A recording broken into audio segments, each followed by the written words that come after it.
Mon thème de ce matin, c'est quoi? Bâtir une église d'excellence sous une influence prophétique. Je fais maintenant mon introduction. Je suis en face de quelle caméra qui doit se rapprocher? Je veux qu'on voie mes lèvres le dire et je l'assumerai et je l'assume. Le ministère prophétique n'est pas censé réussir à bâtir une église d'excellence. Les paramètres du moins d'un ministère prophétique sont mis en place pour qu'un prophète ne puisse pas bâtir une église. Vous voyez comment vous êtes déjà choqué. Je vais dire ça à l'inverse. Une église n'est pas faite pour les prophètes. Je peux dire maintenant une autre chose. La nature des prophètes amène les prophètes à ne pas savoir bâtir des églises. Et l'histoire l'a démontré. Le charisme d'un prophète attire des mondes. Mais bâtir une église statique, c'est difficile. Donc quand on est prophète, on peut avoir la foule. Mais la foule n'est pas l'église. On peut voir des miracles, mais les miracles, ce n'est pas l'église. L'église, c'est toute autre chose. Come on. Alors, dans le livre de Actes des Apôtres, la Bible dit que quand les croyants étaient convertis dehors, ils venaient se rajouter aux disciples. Actes chapitre 5, Oui. verset 14. Merci. Le nombre de ceux qui croyaient au Seigneur, hommes et femmes, s'augmentait de plus en plus. Acte 2, 41. Ceux qui acceptèrent sa parole furent baptisés. Oui. Et en ce jour-là, le nombre des disciples s'augmenta d'environ 3000 âmes. Amen.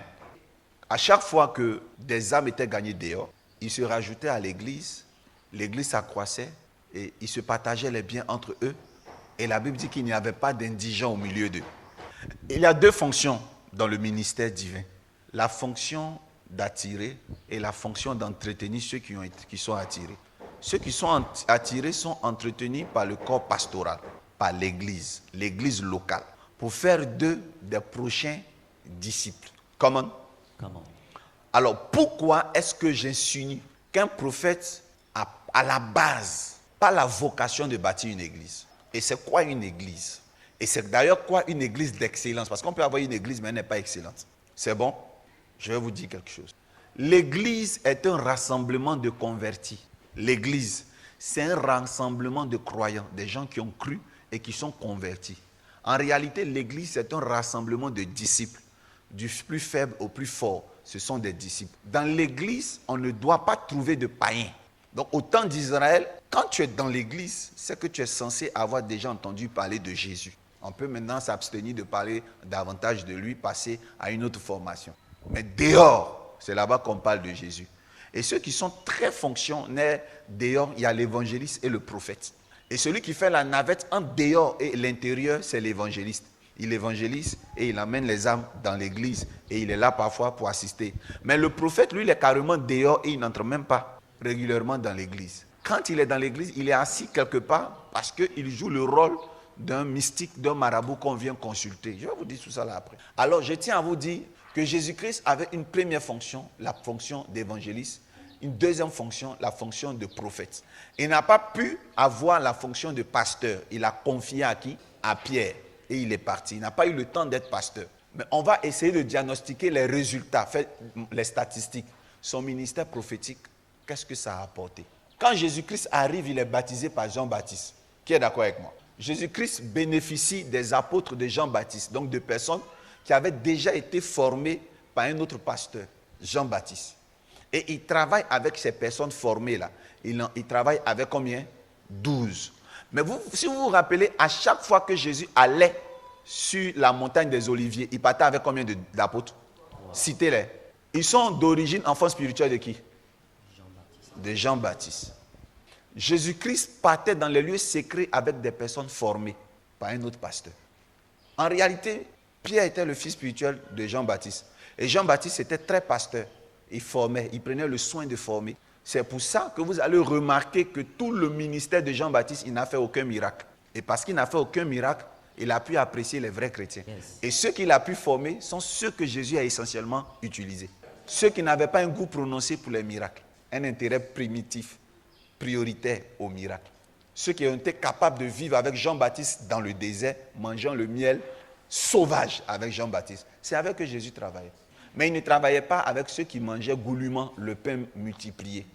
Il mangeait avec ceux, il marchait avec ceux qui avaient déjà l'énergie de l'adaptation aux épreuves. Parce que Jésus savait qu'il n'avait pas le temps de créer une église de formés. Il a travaillé avec des gens déjà formés. Mais regardez lui-même ceux à qui il a parlé pendant les béatitudes. Qu'est-ce qu'il n'a pas fait comme miracle? Il a multiplié le pain. Comment? Il a fait marcher des paralytiques. Il a gagné énormément d'âmes à Jésus, à lui. Par les miracles, les gens venaient. 3000. Vous savez combien de personnes ont mangé le pain? 5000 personnes. Donc combien de personnes ont vu ce miracle? 5000 personnes. À la fin, quand Jésus est parti, il n'était plus là. Il dit, j'enverrai mon esprit, attendez-moi à la chambre haute. Un petit salon, une petite église qui peut contenir du monde. La terrasse extérieure peut contenir du monde. Ils étaient combien? 120 personnes. Où sont passées les 4000 et quelques personnes qui mangeaient les miracles? Je peux continuer à parler du ministère prophétique. La partie sombre d'un ministère prophétique, c'est ça. Quand le Sanhédrin est allé voir Pilate pour accuser Jésus-Christ d'être un criminel, un voyou, ils ont demandé des preuves palpables, preuves matérielles, des indices. Ils n'ont pas pu fournir. Ils n'ont pas pu donner à quel moment Jésus-Christ a été un criminel. Ils ont argumenté pour dire que ce Jésus-Christ est un criminel. Ils n'ont pas trouvé de justification, sauf un petit détail qui pouvait mieux inculper Jésus, mais ce n'était pas lui qui l'avait fait, c'est Pierre. Pierre a pris un couteau, il a coupé l'oreille d'un officier.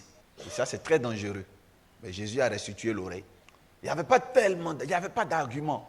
On dit, bon, moi, Pilate, je condamne des criminels. Vous trouvez un autre alibi, comme on a un autre chef d'accusation. Parce que aucune pièce à conviction n'est fiable. Bon, condamnez-le vous-même, jugez-le, et puis moi, je vais le condamner sur ma croix. On dit, bon, chez nous, il y a un crime, c'est le blasphème. On dit, bon, nous, on n'a pas le même Dieu. Donc, on ne peut pas le condamner pour blasphème.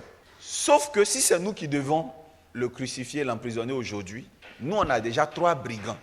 Et on a 3 à tuer par jour. Amen. Donc, on va prendre un jury public, les membres du jury d'un tribunal. Mais cette fois-ci, on va demander au peuple de Jésus et de Barnabas, puisqu'ils sont originaires de votre peuple, qui souhaiterez-vous qu'on libère? Donc Jésus était arrêté, Barnabas était arrêté, et Jésus a reconnu ses fidèles. Donc il était convaincu qu'aujourd'hui on allait le libérer. Il disait, Seigneur, j'ai dit que éloigne de moi la coupe. Tu as refusé à Gethsémani. Certainement, c'est ici là que tu vas m'exaucer. Parce que je reconnais la femme adultère que j'ai défendue là. Et puis Jésus était enchaîné, puis il lui faisait signe. Il dit, aujourd'hui, il va sortir de là. Alléluia. Il a vu les 2 frères de Bartimée, les 2 camarades qui empêchaient Bartimée de partir. Il dit, ceux-là, ils vont me défendre parce qu'ils ont vu comment j'ai guéri Bartimée devant eux. Tout le quartier de la femme qui était malade de perte de sang depuis 12 ans, ils ont vu le miracle. Il a reconnu les membres du quartier. Jésus a encore fait un signe. C'est quel brigand qui est sûr qu'aujourd'hui il sera libéré comme ça? Ses fidèles sont là. Il a reconnu tous ceux qui ont mangé le pain 2 fois. Donc à un moment donné, qu'il était blessé, il a posé ses mains. Il dit, allons vite. Aujourd'hui, là, je ne meurs pas. Parce qu'il y a une chose que moi, Jésus, je n'ai pas encore fait. Il faut que je me marie. Ça, au moins, Dieu peut me l'accorder. Laissez au moins un héritier avant de partir. Or, Dieu avait déjà prévu de le prendre. Alors maintenant, Lucie arrive avec le micro. Il dit, aujourd'hui, nous allons siéger. Par un décret de Pilate, nous savons très bien que 3 brigands doivent mourir par jour, sauf que nous avons aujourd'hui 4 personnes. Et en matière de chef d'accusation, les plus mauvais sont Jésus, Yeshua, Emmanuel, dit Manu, du quartier de Nazareth, après Goudron. Et de l'autre côté, on a le célèbre brigand, comment il s'appelait? Barnabas John Paulos. Et donc les 2, ils sont là, du quartier Washington. En tant que membre du jury, qui doit mourir urgemment? Jésus n'a pas fermé les yeux, parce que lui, il sait déjà que ce n'est pas lui qui va mourir à la croix. Puisque ses fidèles sont là. C'est Barnabas qui a fermé les yeux et qui priait. Et moi-même, je sais que je suis mort, parce que cet homme-là, on le connaît. Quand nous, on fait nos réunions de brigands, il n'est pas là. Je compte à 3. 3, 2, à 0. Vous criez seulement le nom de celui qui doit monter à la croix. Vous dites à mort. Et celui qui doit être libéré, vous dites son nom et vous dites libéré. Il a vu Jean dans la foule. Je parle de Jésus, son fils. Il a vu Marie. sa mère. Et là, elle a dit, du calme, je sors. Quand le gars arrivait à 1-0, les gens ont crié, Jésus a mort, Emmanuel a mort, Manu a mort. La déception totale se lisait assurément sur le visage de Jésus. Parce qu'il ne pouvait pas croire qu'après avoir fait tant de miracles, on le condamne. Un prophète ne peut pas bâtir une église d'excellence. Ce n'est pas possible. Dis amen bien, je parle. Amen. Ce n'est pas possible. Est-ce que vous comprenez? Ce sont ces fidèles. Ils ont vu des miracles. Ils ont été nourris de miracles. Mais les mêmes fidèles qui ont mangé le pain l'ont condamné. La foule n'est pas une église d'excellence. Tu me donnes un amen, je te donne l'enseignement ce matin. Amen. Quand vous allez commencer le ministère, ayez soif, aspirez aux dons les meilleurs. Mais demandez à Dieu de vous donner la sagesse. La sagesse d'Aaron, la sagesse de Jéthro, la sagesse de Salomon pour bâtir une église qui peut mieux accueillir tous ceux qui seront convertis dehors. Le ministère prophétique est un ministère ingrat et je vais vous rendre le témoignage de mon mentor, le prophète Jean-Marie Domoro. Le prophète Jean-Marie Domoro, dans les débuts des années 2000, après la mort de Kakou Sévérin, a rassemblé des amis, des frères en Christ, des fils, des gens qu'il avait gagnés à Jésus. Et ils ont fait ce qu'on appelle domination. Après domination, ils ont fait Joël 2, 28. Plusieurs ici n'étaient pas encore convertis sans doute, ou d'autres étaient de nouveaux chrétiens, n'ont pas bien vu dedans. Le vieux père remplissait des foules, vous désirez, Arsène Kipré, il y avait des prophètes qui remplissaient des foules. Parfois, ils nous faisaient grâce d'inviter des hommes de Dieu anglophones. Et ces hommes de Dieu anglophones venaient, il y avait une foule, des miracles. Le prophète Jean-Marie Domoro m'a choqué un soir. Un soir, il devait prêcher à une veillée, il est arrivé vers 4h du matin, les gens dormaient. Et moi, j'étais arrêté derrière l'estrade. Je ne faisais pas partie de l'organisation, donc j'étais caché derrière l'estrade et je suivais le programme. Et des gens dormaient. Le prophète Jean-Marie Domoro est venu. Quand il est arrivé dans le lieu, les gens qui dormaient là ont commencé à trembler. Ils ne sont même pas au courant que le vieux est là. Ce n'est pas quelqu'un, c'est moi-même qui vois. Il est passé, il est en train de chercher à monter à l'estrade. Il y a des gens. Vous voyez comment des gens viennent à l'église pour dormir. Ils dorment même, ils tremblent comme l'épilepsie. Comme ça. Ils se sont réveillés. On dit, le vieux est venu. C'est fini. Veillez gâté. Le vieux n'a pas eu le temps de prêcher. Il a commencé. Tu es ici. Oh my God. Et tu es là avec sa petite voix. Regarde, tu reçois Dieu là. Alléluia. Les gens tombent.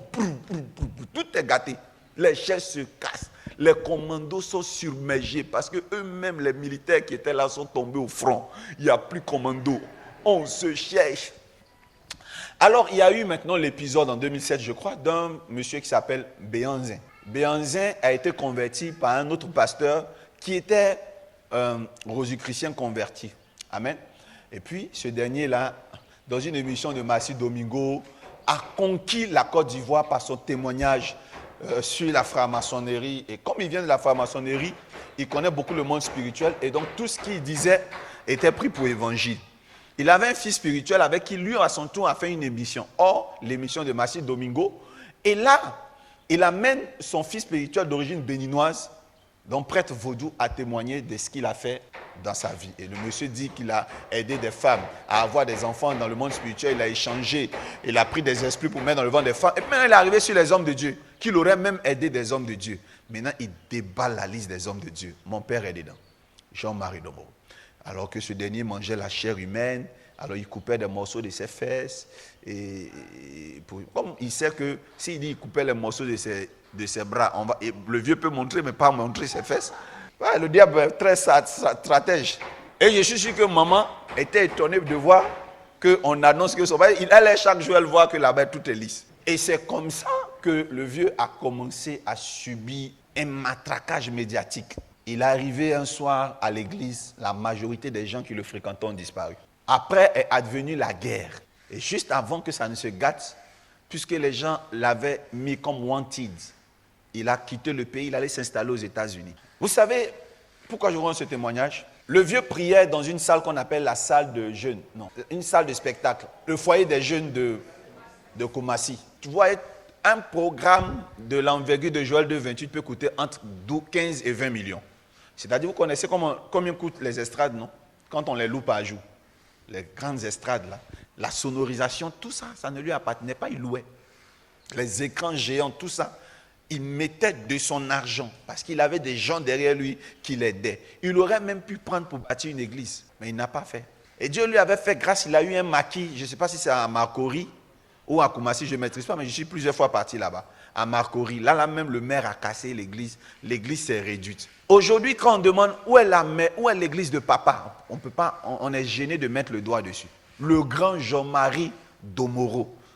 Papa, tous mes respects, je te salue au passage quand les gens vont te montrer cette séquence parce qu'il y a trop d'affaires en Côte d'Ivoire, ils sont très rapides. Ton témoignage a marqué ma vie. Les gens ont abandonné le vieux.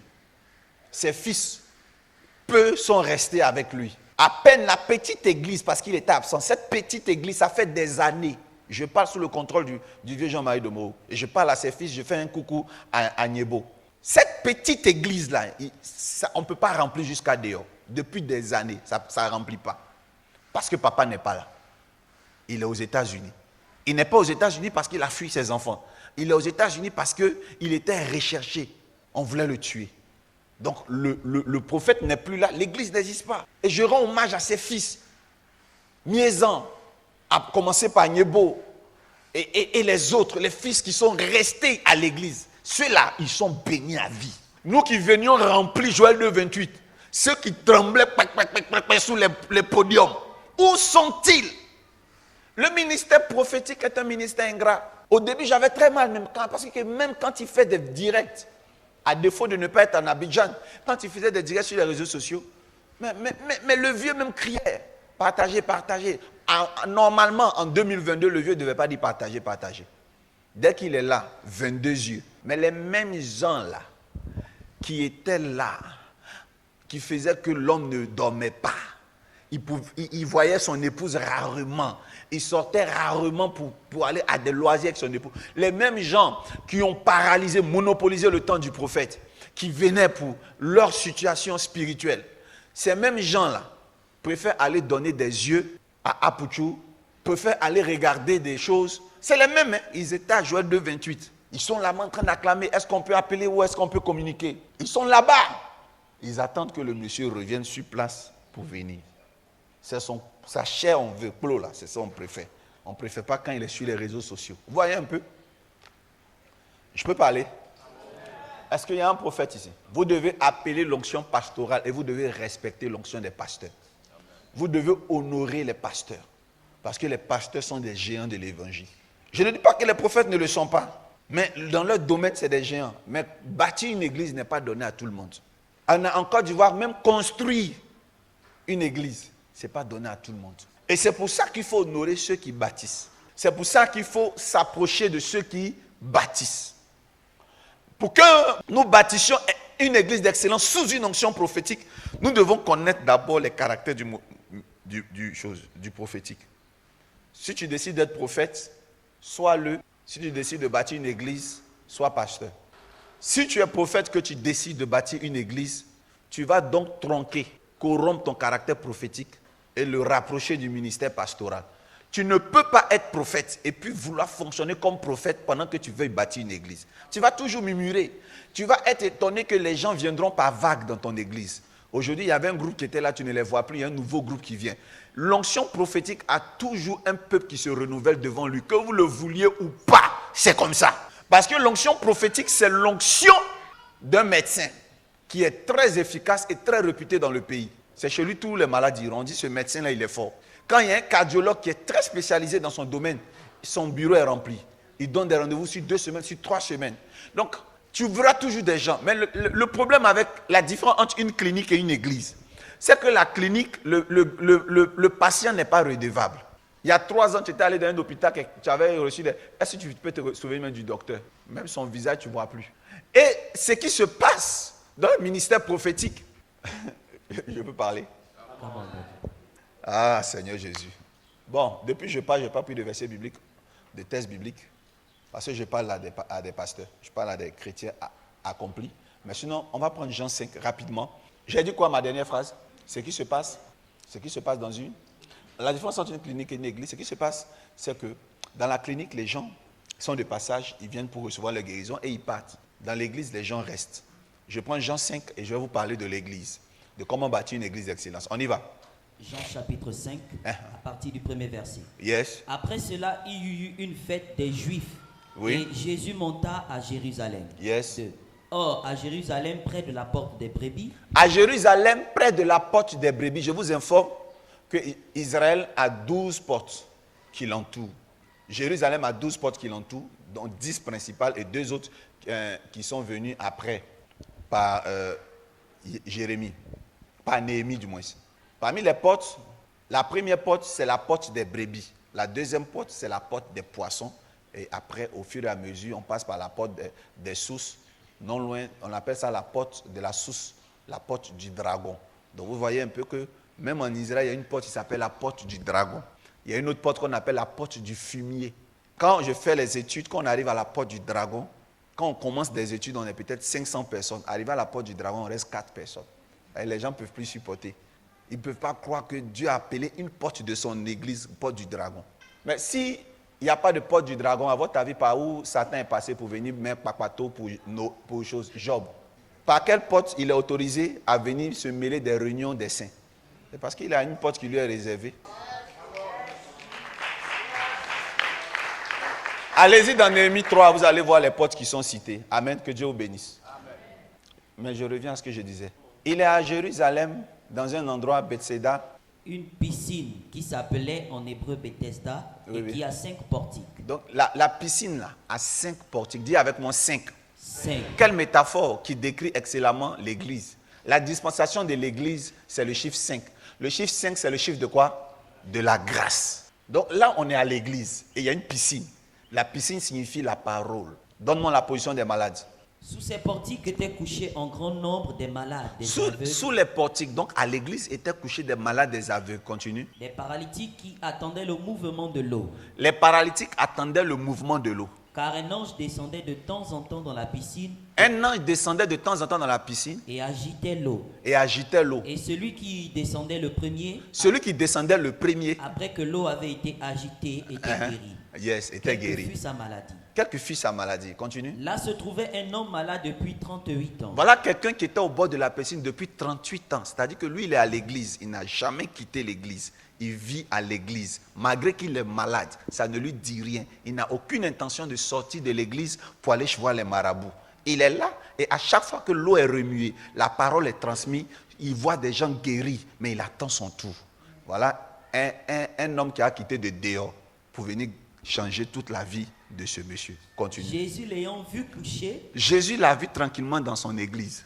Et sachant qu'il était malade depuis longtemps. Jésus est dérangé que comment il est à l'église et puis depuis il est malade. Il lui dit, veux-tu être guéri? Il lui dit, veux-tu être guéri? Le malade lui répondit, Seigneur, je n'ai personne pour me jeter dans la piscine. Je n'ai personne pour me jeter dans la piscine. À chaque fois que l'homme de Dieu finit de prêcher, combien de personnes vont venir donner? Moi, je n'ai pas l'argent. À chaque fois qu'il fait l'occasion, que sont ceux qui vont venir prendre l'eau pour être guéris? Moi, je n'ai pas. Mais ce qui est sûr, c'est mon pasteur, je suis là. Continue. Lève-toi, lui dit Jésus, prends ton lit. Jésus dit, lève-toi, prends ton lit, marche. Et aussitôt cet homme fut guéri. Aussitôt cet homme fut guéri. Il prit son lit. Il prend son lit. Et marcha. Il marcha. Continue. C'était un jour de sabbat. C'était un jour de sabbat. Les Juifs dirent donc à celui qui avait été guéri, c'est le sabbat, il ne t'est pas permis d'emporter ton lit. Il n'est pas permis un jour de culte de guérir comme ça aussi facilement, d'emporter ton lit. Et ça, on le sait dans notre philosophie. Les cultes du dimanche ne sont pas réservés aux miracles. C'est fait pour seulement l'adoration et la parole de Dieu. Continue. Il leur répondit, celui qui m'a guéri m'a dit, prends ton lit et marche. Celui qui m'a guéri m'a dit, prends ton lit et marche. Ils lui demandèrent, qui est l'homme qui t'a dit prends ton lit et marche? Qui est l'homme qui t'a dit prends ton lit et marche? Mais celui qui avait été guéri ne savait pas qui c'était, car Jésus avait disparu de la foule qui était en ce lieu. Il a été guéri, mais il ne connaît pas le nom de celui qui l'a guéri. Ça veut dire que la guérison et le prophète sont rentrés dans sa vie sans l'avoir converti. Et malgré cela, la guérison n'a pas refusé de venir chez lui. Jésus est parti. Jésus est parti. Il est converti. Il n'est pas converti. C'était plus le problème de... Voici le problème du ministère prophétique. Toi au moins tu connais Jésus. Lui il ne connaissait même pas Jésus, mais il a été guéri. Et quand il a été guéri, il est libre maintenant. Il est libre. Et s'il ne connaît pas Jésus, il a été guéri. Au moins, il était tranquille à l'église, au bord de l'eau. Non? Là, il a été guéri, là. Les vignots vont être bu. Là, il va vivre la vie de débauche. Le Seigneur a mal fait. Ce type-là, quand tu le regardes, tu sens qu'il est sérieux. Il n'est pas sérieux. D'abord, il n'est pas reconnaissant. Il dit, depuis qu'il est là, 38 ans, tu dis que tu n'as eu personne pour t'aider dans l'eau. Le même soir, il va appeler sa petite. Le même soir. Parce qu'il ne connaît pas Jésus. On dit, mais qui t'a guéri? Moi, je ne le connais pas. Quand le temps, je m'en rends compte, il est rentré dans la foule. Il y a un problème avec le ministère prophétique. Le ministère prophétique ne s'attarde pas sur la vie des gens. Le ministère prophétique est un ministère médicinal. Il a pitié du patient. Le médecin, on lui envoie un criminel. Pendant que la police judiciaire le poursuivait, il a pris une balle. On l'envoie à l'hôpital. Le médecin ne dit pas, c'est un criminel, il va mourir aujourd'hui. Vrai ou faux? Pourtant, toi, si un criminel blessé saute pour venir chez toi, tu vas l'achever. Si c'est à jamais, il est mort, ils vont le brûler. Mais un médecin va se battre pour le sauver. Il va le guérir. Même si le gars doit aller braquer après, le médecin, il est comme ça. On envoie un rebelle d'urgence à l'hôpital. Sans fusil à la tempe, il va guérir la personne. Les prophètes sont sentimentalistes. Alléluia. Amen. Tu peux avoir tous tes tatouages. Tu peux avoir tout ce que tu veux aux pieds, aux mains, comme tu veux. Tu rentres en mini. Le prophète va prêcher, il va parler. Il ne va pas s'occuper de toi. Tu peux venir 10 ans à l'église. Le prophète ne va pas s'attarder sur les tenues vestimentaires. Qui a remarqué ça? Non. Un jour, tu viens à la réception. Tu vas venir trouver dans le bureau du prophète quelqu'un qui sent oussounant. Le gars, son courant avec son boubou.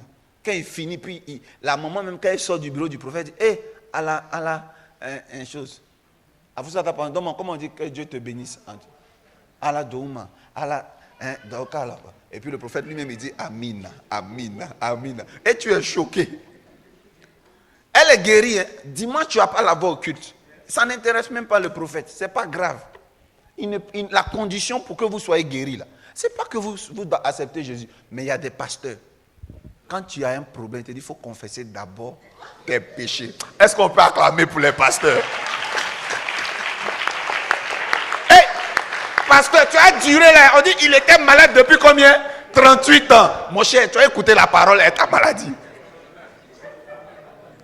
Est-ce qu'on peut acclamer pour les pasteurs? Tu vas attendre ton tour. C'est qu'est-ce que lui prêche. Le jour qu'il y a le mouvement de l'onction, si tu as crié Amen plus fort que l'autre, tu es guéri. Mais le prophète, il vient d'arriver, il va chercher la solution, l'origine du problème. Il va aller prier sur ta terre. En tout cas, tu ne vas pas faire 38 ans dans ton problème. Il va maigrir, tu sens que c'est à cause de ton problème. Quand tu lui dis, papa, le problème est là encore, il dit, c'est qu'est-ce que ça va aller. Mais quand tu dis la même phrase à un pasteur, papa, le même sujet, quand j'étais venu là, le problème est encore là. Il dit, est-ce que tu vis bien? Vous n'avez pas remarqué chez les pasteurs? Tu dis, papa, je ne me suis pas encore marié. Il dit, toi-même, est-ce que tu vis bien? Comment on t'a dit? Papa, je veux me marier, mais je vois un frère là. Laisse-moi y consulter Dieu pour voir si la volonté de Dieu. C'est qui d'abord même? Mais quand tu viens chez un prophète, tu dis, papa, je veux me marier, il dit, quand et avec qui? C'est-à-dire, lui, il ne dit pas, hein. Même si c'est Kotokoli, tu vas marier. C'est ce que tu veux, il va te donner. Hein. Dis Amen bien fort. Amen. Est-ce que je parle de la part de l'Éternel? Il y a une vérité essentielle qui fait mal, mais c'est vrai. Chacun est spécialisé dans un domaine. Le prophète, je vais vous donner son rôle tout à l'heure, mais je vais le mettre en duplex à d'autres rôles. On commence au rez-de-chaussée avec le rôle de l'évangéliste. Si vous faites un carré, vous allez voir que le carré, l'intérieur, c'est l'église. On mène l'évangéliste où? Dehors, hors du carré. L'évangéliste n'a pas de rôle dans l'église parce que ceux qui sont dans l'église sont censés avoir déjà entendu parler de Jésus. Le rôle de l'évangéliste, c'est dehors. Lui, il cherche des gens qui ne connaissent pas encore le produit. C'est le directeur marketing du corps du Christ. Lui, quand il est dehors, il doit vanter Dieu. Donc, vous allez voir, l'évangéliste a une tendance à porter des choses qui brillent parce que vous devez être fan de lui. Il va vous attirer à l'église. L'évangéliste, c'est quelqu'un, quand il s'habille toujours en imitant les gens du monde. C'est un infiltré, un agent secret du KGB. Les évangiles ont la bouche sucrée. C'est eux qui vous font les promesses qui font qu'après vous murmurez là. Il dit, viens à l'église, tu vas guérir. Il te fait les promesses, il ne peut pas assumer. Il dit, oh, mais ça, c'est un petit problème. En fait, il vend le produit. Aucune vendeuse d'orange, tu lui demandes, est-ce que c'est sucré? Elle va te dire toujours oui. Donc, même si c'est vrai, dans son église, il y a des sœurs qui n'ont pas encore eu leur solution. Mais sa bouche est sucrée. Donc, quand il vient, il place un Jésus de miracle. Il te dit, regarde la main, puis tu es convaincu. Souvent, Dieu lui donne échantillon. Parce qu'il vend un parfum, Dieu te donne l'échantillon. En parlant avec toi, tu sens une présence. Tu avais les règles douloureuses, ça disparaît. Tu dis, ouais, je m'aide dans ton église. Amen. Lui, il te prend. Il va avec toi à l'église. Il te laisse au pasteur. Et puis même, il s'assoit derrière. Son rôle est fini. Ça, c'est le rôle de l'évangéliste. Donc, quand vous voyez l'évangéliste dans l'église, il est venu faire culte. Quand vous le voyez dehors, il est parti. Quand il laisse au pasteur, deuxième niveau, c'est le pasteur. Le pasteur n'a pas de rôle dehors. Le pasteur, c'est dedans. Voilà pourquoi, quand vous entrez dans un immeuble et que vous rencontrez vos deux pasteurs, un évangéliste et un pasteur, c'est sûr que le pasteur est venu te voir, toi qui es déjà converti. Quand vous voyez un pasteur frapper une porte, c'est qu'il est venu rendre visite à un fidèle. Mais quand vous voyez un évangéliste taper une porte, il est venu voir qui? Quelqu'un qui est susceptible de ne pas être converti. Le pasteur et l'évangéliste ne tapent pas aux mêmes portes. L'évangéliste ne va pas rendre visite aux fidèles déjà convertis. Frère, tu vas je vois là-bas. Il y a quel évangile à prêcher chez le frère, le diacre André, si ce n'est pas aller manger. Mais par contre, le pasteur, lui, il suit les âmes qui viennent à peine d'être converties pour les fortifier. En tout cas, si tu as un problème et puis tu vas oublier Goumer, c'est le pasteur qui doit te parler. Ils ont la bouche pour consoler quelqu'un qui est même prêt à rétrograder aujourd'hui. C'est bon, j'ai parlé à quelqu'un. Yes. Maintenant, quand l'évangéliste a gagné une âme dehors, il vient, il donne le relais au pasteur. Le pasteur, quand il voit que l'âme est maintenant convertie, le pasteur le prépare à un département. Pour le préparer à un département, on l'envoie chez le docteur. C'est le docteur qui forme les responsables de l'église. Tout ce qui fonctionne dans l'église, c'est le docteur qui prépare les gens. Donc le rôle du docteur est un peu différent du pasteur. Le pasteur, il enseigne les bases à un chrétien comme maman enseigne la première éducation de l'enfant à la maison. Le docteur de la loi, il est comme le professeur de génie civil, le professeur de chimie, le professeur de technologie qui apprend les humains à avoir un métier. Donc aujourd'hui, si tu es policier, il y a un professeur qui t'a enseigné les instructions en aptitude de tir, aptitude de vol. Tout ça, ce sont des professeurs. C'est eux-là qui sont à l'église. Donc on vous dit que quelqu'un est docteur de la loi, comme le prophète Lange, c'est un docteur de la loi en réalité. Et il y a ici le docteur, nous avons ici, comment on appelle ça? À la MRI des docteurs. Alléluia. Alléluia. Amen. L'un des rares docteurs femmes, c'est mon épouse qui enseigne la doctrine. Donc on a les deux qui sont des enseignants ici à la MRI. Nous sommes en train de former d'autres docteurs. Donc on a des, vous voyez qu'on n'en a même pas beaucoup, qui enseignent ce qu'on appelle les bases et la doctrine. On est en train de former le prophète Dossi, le pasteur Dossi Junior, c'est un docteur qui enseigne les bases des enseignements et pour former les futurs pasteurs, tout le monde. Donc ça c'est le rôle du docteur. Lui il est à l'église, il n'a rien à faire dehors. Lui il forme seulement ceux qui sont déjà convertis. Maintenant on a l'apôtre avant de trouver le prophète. L'apôtre devait même être au début quand je parlais. Mais l'apôtre, quand il est là, l'église n'existe pas. Un apôtre, il vient susciter des églises. Donc du coup, quand un apôtre arrive dans une ville où le besoin prophétique est plus grand, il arrive comme un prophète. Quand il vient ici, c'est l'évangélisation, il vient comme un évangéliste. Si un apôtre vient ici, il aura cellule de prière dans sa maison. Il veut, c'est-à-dire si un apôtre dans cette église, le premier signe c'est papa, est-ce qu'on peut faire une cellule chez moi ou bien dans mon quartier? Ça c'est l'esprit d'un apôtre. Alléluia. Donc on ne peut pas dire que l'apôtre est à l'intérieur de l'église parce qu'au moment où il est là, il n'y a pas d'église. Et quand il est dans l'église, il se transforme en un des... Donc c'est un caméléon, c'est un animal. Il a la loi du mimétisme prophétique. C'est-à-dire qu'il se change en fonction du lieu. S'il y a un manque de prophètes ici, vous allez voir le prophète, l'apôtre va devenir prophète. S'il y a un manque d'évangélistes, par exemple, si je vais à Diegonefla, il n'y a pas d'évangéliste, vous n'allez pas me reconnaître. Je vais prêcher l'évangile comme un évangéliste. Comment? Maintenant, le prophétique, sa place c'est où? En fait, le prophète n'est ni dans l'église, ni hors de l'église. Il est chez Dieu. Le prophète est du côté de Dieu. Je vais vous donner la différence entre un pasteur et un prophète. Quand Dieu dit, quand vous entendez, ainsi parle l'Éternel, ce soir tu vas mourir, ce soir tu vas mourir, ce soir tu vas mourir. Le pasteur, quand il entend ça, il se jette devant la personne sur qui la prophétie sonne et puis commence à dire, Dieu ait pitié de ce jeune. Je le connais, c'est mon fils. Si c'est une erreur qu'il a commise, pardonne-le. La masturbation, il va l'arrêter. Seigneur, je t'en supplie. Seigneur, je te demande pardon. Fais grâce. Le pasteur va intercéder pour le gars jusqu'à ce qu'il soit pardonné. Le prophète, on acclame pour les prophètes. Quand Dieu dit, ce soir, je vais te frapper. Ce soir, je vais te frapper. Quand le soir arrive, Dieu est en train de sortir pour aller frapper la personne. Le prophète demande à Dieu, tu vas où? Il dit, j'ai dit que je m'avais frappé quelqu'un. Il dit, mais le vieux, je suis là. Laisse, il a fait ça pour toi. Tu voulais le frapper quoi? Le vieux fait sortir une ceinture. Il dit, mais le vieux, il faut laisser ça. Lui, il fait sortir bois de placali. En fait, le prophète, son rôle, c'est d'exécuter ce que Dieu a l'intention de faire à la minute même.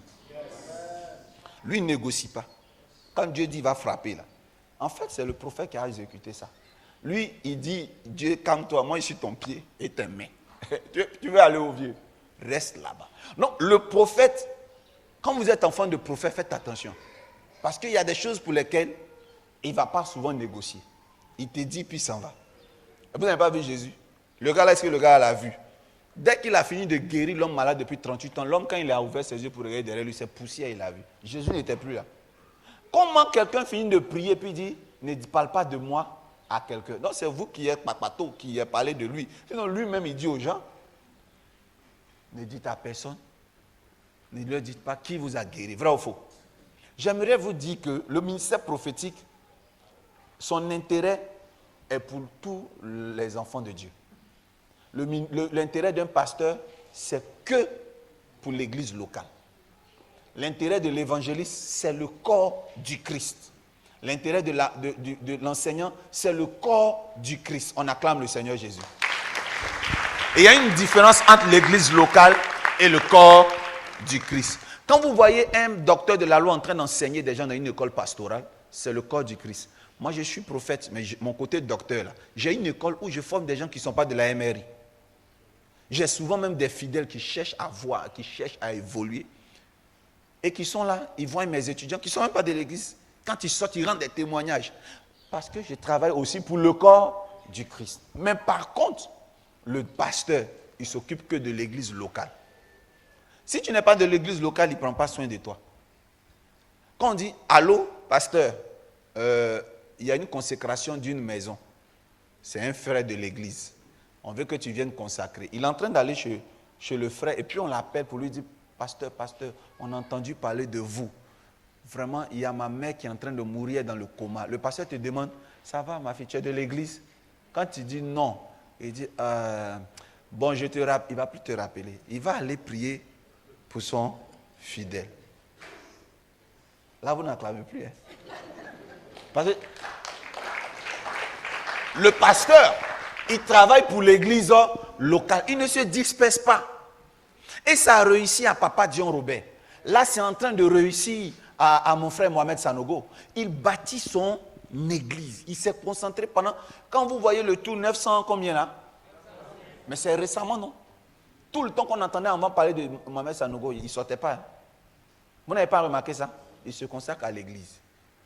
Or, il avait ce don de miracle, mais il ne le mettait pas en pratique. Il enseignait. Pendant plusieurs années, depuis un cocody, hôtel communal, il faisait ce qu'on appelle en sa présence. Je crois que c'était le vendredi, à l'époque. Et on ne savait pas qu'il faisait tout ça là. Oh, c'est un prophète. Oh, il fait des miracles. Mais il dit non, il va mettre les miracles en capsule, mode avion. Maintenant, il va enseigner d'abord. Il va enseigner. Quand il a enseigné que maintenant il avait des hommes forts, maintenant il peut déjà de temps en temps aller prier pour des malades. À partir de ce témoignage, je peux bien même m'arrêter, non? Comment bâtir une église d'excellence sous une onction prophétique? C'est de faire taire le prophète et de faire parler le pasteur. Quand tu as fini de bâtir, tu actives mode prophète.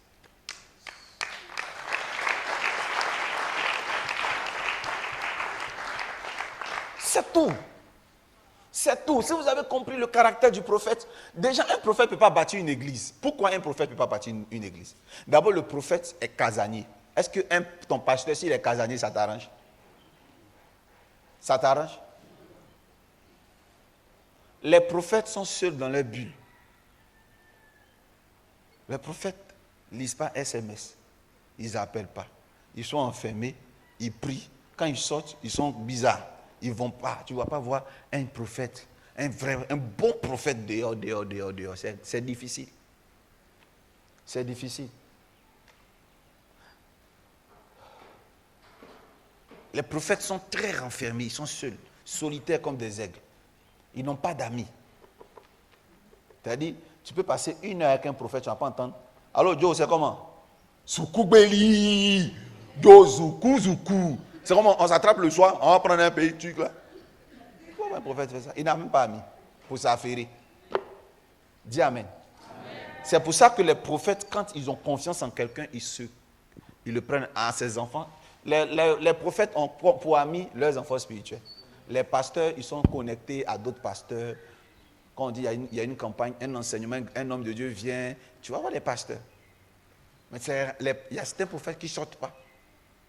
Pas par méfiance, mais par nature. Ils s'isolent. Mais toi, tu t'isoles. Comment tu vas bâtir l'église? Comment tu vas bâtir l'église? Je vais vous rendre mon témoignage. Quand j'ai compris cet enseignement un peu tardivement, parce que je suis pasteur depuis plusieurs années, je suis pasteur depuis 1997, c'est vrai, ce n'est pas beaucoup, mais je suis pasteur assistant depuis 1997, c'est-à-dire la fonction que ce pasteur joue à l'église ici, moi je le jouais déjà en 1997, et j'étais aussi élève. Maintenant, quand je vais maintenant travailler en plein temps, c'est en 2002. En 2002, au Baron de Yopougon, en juillet, on fait le lancement de la MRI que vous voyez là. Mais mon frère Ivan Castano, dans un de ses témoignages, disait que lui aussi, c'est en 2000 combien? Mon frère Mohamed Sanogo vient de fêter ses 20 ans. De 2002 à 2022, ça fait combien? 20 ans. Ben, je respecte le ministère des choses de Mohamed Sanogo. Amen. Je respecte. Je respecte son ministère. Souvent, même quand je vois sa vidéo passer, je mets ma main sur l'écran et dis, donnez-nous un peu. Amen. Je commence à chanter parce qu'ils ont une grâce. On a commencé tous à faire d'Alléluia ensemble. On a fait église ensemble. Mais je peinais à avoir des enfants stables. Parce que tout était le miracle. Quand je viens, bon prédicateur que je suis, quand j'arrive, quand je vois les malades, je ne peux plus prêcher. J'étais venu, j'ai préparé un message, mais il faut que je parle la part de Dieu. On dit, come on, papa, professeur. Et puis moi, je suis là. Aujourd'hui, on va gâter le coin. Et puis c'est... Oh Lord. Là, j'étais jeune. Et puis, je prophétise. Hein. Je me rappelle, un jour, j'ai invité les gens, j'ai dit 500 prophéties pour 500 personnes. Il y a eu 1000 personnes. Je prophétise seulement. Je prophétise. Est-ce que j'ai atteint? Quand il prophétise sur une personne, les gens comptent 1. J'appelle une autre personne 2. Quand je parle à la personne, je dis le nom de ses parents. Quand il prend le téléphone, ça crie 3. J'ai prophétisé sur 500 personnes. La foule est levée. Quand j'ai fini, après, il y a M. Koulibaly, propriétaire de sonorisation, il était là. Il nous attendait pour qu'on paye la sono là. Il était calme, il était là comme ça. Quand il a vu, mon cœur s'est coupé, mais le peuple est déjà parti. Petite offrande, on a eu là. On a tout donné à M. Koulibaly. Maintenant, prophète l'ange a commencé à marcher. Il n'avait pas de transport. Mes fils, là, ils ont marché. Hein. Ils n'avaient pas de transport. Je ne savais même plus comment payer le transport de quelqu'un. Quand M. Koulibaly allait avec tout l'argent, on a oublié qu'on avait pris des mercenaires chantres. pour venir chanter. On devait leur donner, le joueur de batterie, on devait lui donner 10 000 francs, plus sa batterie, 10 000 francs, ça fait 20 000 francs. Il me restait 5 000 francs. Je les regarde comme ça, ils sont tout nerveux. Et puis quand ils viennent à l'église, ils sont comme ça, hein, pour jouer ta batterie. Loué, loué, loué, loué, loué, loué, loué, loué. Ils sont tous loué. Mais il ne faut pas leur donner leur argent, ils étaient arrêtés maintenant comme ça. J'ai dit, oui, les filles spirituelles vont me frapper aujourd'hui. Non, moi, ce qu'on n'aime pas chez les hommes de Dieu, vous vous foutez de nous. Notre argent va sortir, ça, on ne quitte pas ici. Je venais de prêcher 500 miracles. Je dois. Prophètes, rangez vos onctions prophétiques. Amen. Ça ne nourrit pas les fidèles. Mettons ça en capsule. Prêchons. Christocentrons notre message. Yes. Invitons. Regarde, les gens convertis, on ne force pas, ils sont bien dans l'église. Les meilleurs bâtisseurs d'une église sont des personnes converties. Les gens viendront toujours vous dire, si tu me guéris, je vais faire. Non. Les vrais chrétiens, ils bâtissent même quand Dieu n'a pas encore fait. Alléluia. Comment? La loyauté, là, ça vient de quand quelqu'un est formé. Ils étaient élèves. Je vais un jour faire une conférence, je vais montrer la photo de tous ceux-là. J'ai appris que dans des églises, les fils quittent les pères. Les fils ne quittent pas les pères. C'est des fidèles qui quittent. Parce que fidèle suppose qu'on peut être infidèle. Les fils ne quittent pas. Moi, quand on m'annonce que quelqu'un va me trahir, je sais qui c'est en même temps. Sauf tout le monde, sauf mes fils. En fait, il n'y a pas en eux la puce trahie. Jésus-Christ savait qui avait la puce trahison. C'était la seule personne qui était le plus absent des apôtres auprès de Jésus. Le plus indépendant, c'était quelqu'un qui vous dit non, on aurait dû vendre l'huile là pour aider les pauvres. Tu sais quoi, il y a 2 pasteurs dans une église. Question. Les futurs rebelles sont les indépendants dans une église.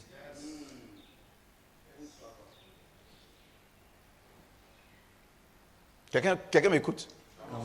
Quand je vais vous montrer les images, vous allez voir. Près de 20 ans que je suis avec eux. Ils ont tout vu, mes défauts, mais ils sont là. Près de 20 ans. Quand vous voyez les visages des gens, ça fait rire. Quand je vais vous montrer le visage de ma mystique à Madame Gra, vous allez voir, une dame qui est derrière là. Mais ça fait peur. Amen. Quand tu regardes son visage comme quelqu'un qui a fait carême de 50 jours.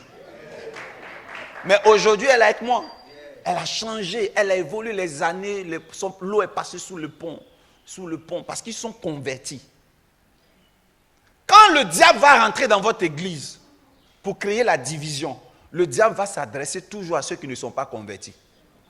Si tu es dans une église, quand on critique le pasteur, et c'est chez toi qu'on critique, ce n'est pas un compliment. Prends ta main gauche, gifle la personne. Tu te foutus de moi? De tous les chrétiens là, c'est chez moi, tu as venu me parler du pasteur. Ne me parle pas du pasteur. Je l'ai déjà vu comme Dieu. Pourquoi tu veux que je le voie comme homme? Alléluia. Peut-être que c'est comme ça, il était déjà. Et puis on l'a apprécié. Donc faisons l'effort de l'apprécier sans tenir compte des nouvelles découvertes. J'ai parlé à quelqu'un? La vie d'un homme de Dieu est comme un téléphone dans un foyer. Tout va bien jusqu'à ce que tu prennes la décision un jour de regarder dedans. Ton homme, il t'aime, il est gentil, il t'offre tout ce que tu veux, jusqu'à ce que tu décides de prendre son téléphone et de regarder. C'est là que tous les petits problèmes vont commencer. Ne regardez pas dans la vie des hommes de Dieu, s'il vous plaît. Que Dieu vous bénisse. Amen. Là, tu devais acclamer le Seigneur.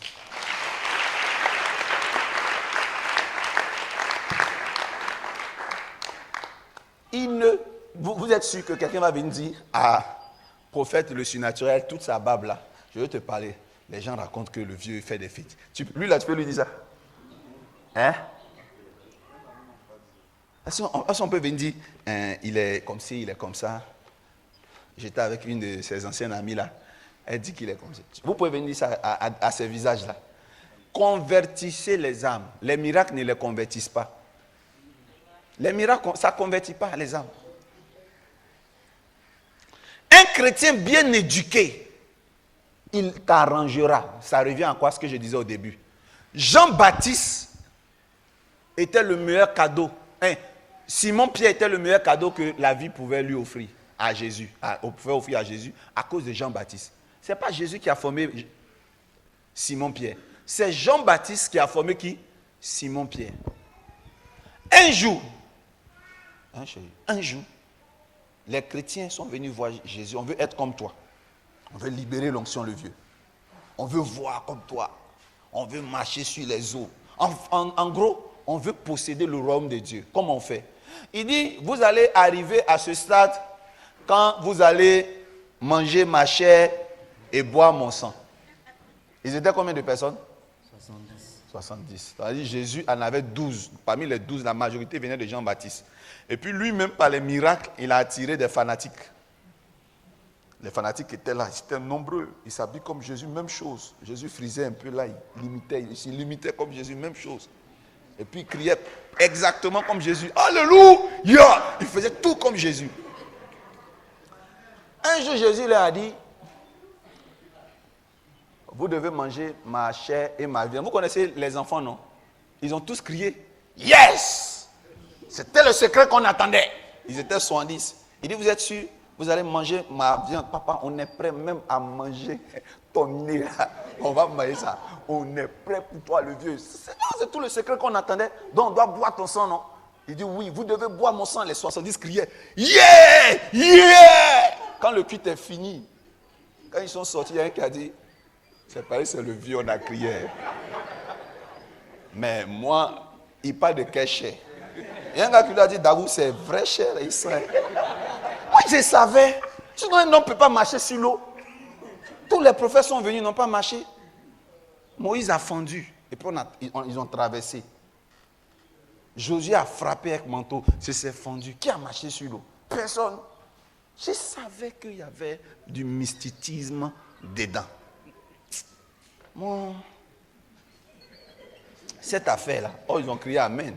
C'est pareil. Souvent, quand ils donnent des rimes, je dis, nous allons prendre 2 bougies, on va coller. Les gars disent Amen, après ils réfléchissent. Ils vont sur Internet, ils prennent pour vaudou. Ils parlent là. On t'avait dit que Daddy là, c'est vaudou. Il te dit que lui là. Il a collé 2 bougies, il a attaché comme ça un truc roux. Il a supprimé la vidéo. Hein. Yes, come on, Daddy. Alléluia. Amen. Moi, la partie qui me plaît, c'est quand tout le monde croyait qu'on ne buvait pas le vin. Et puis, quand le Seigneur les prend pour aller à la chambre haute, ils sont nombreux. Et puis, Jésus mange avec eux. Et puis après, il prend un verre de vin. Il dit, vous allez boire ça chacun.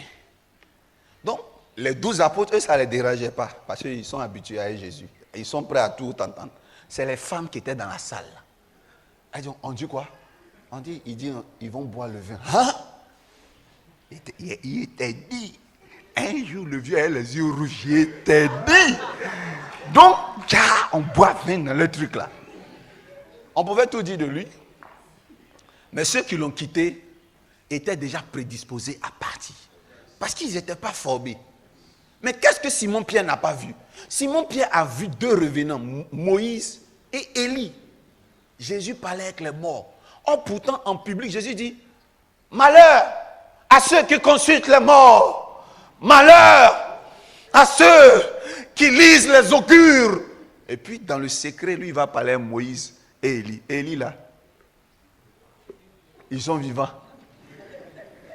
Est-ce que quelqu'un comprend ce que je veux dire? Est-ce que tu as compris ce que je veux dire? Donne-moi un amen et je parle. Amen. Donne-moi un amen et je parle. Amen. Celui qui te frappe à la joue droite, donne la joue gauche. Vrai ou faux? Celui qui te frappe ici, donne ici. Quand ils ont limé Pierre, Pierre a enlevé le couteau. Il a mis fia. De toute façon, Jésus était content.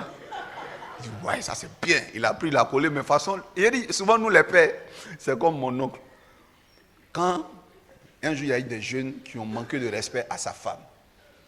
Et puis nous les grands garçons, on allait botter le gars. Mais il faut voir mon oncle.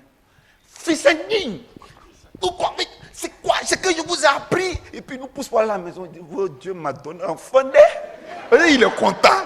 Quand il est rentré dans la maison, quand il a fermé, il fait ça. Et il était tellement content. Alors, il y a une chose qui m'a choqué, c'est que Jésus a repris Pierre pour avoir coupé l'oreille du monsieur. Comment il s'appelle déjà? Malchus. Hein? Marcus. Mais vous savez, le couteau était sur qui? Comment on peut être pasteur et on a couteau? Question. Mais en fait, j'ai lu la Bible, j'ai vu que c'est Jésus qui lui a dit, prenez un couteau, mettez dans votre ceinture, et en couteau là, ça devait jouer un rôle un jour, non? C'est le rôle là, ça jouait. Mais Jésus a fait comme si ce n'est pas lui qui leur a donné.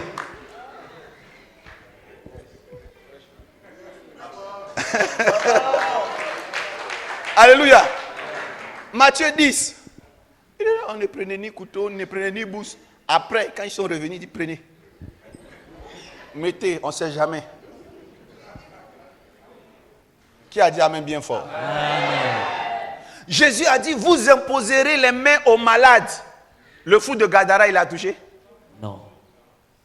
Toi, tu peux toucher ce type de fou qui casse, comme Bambam Bingolo, qui casse chaîne.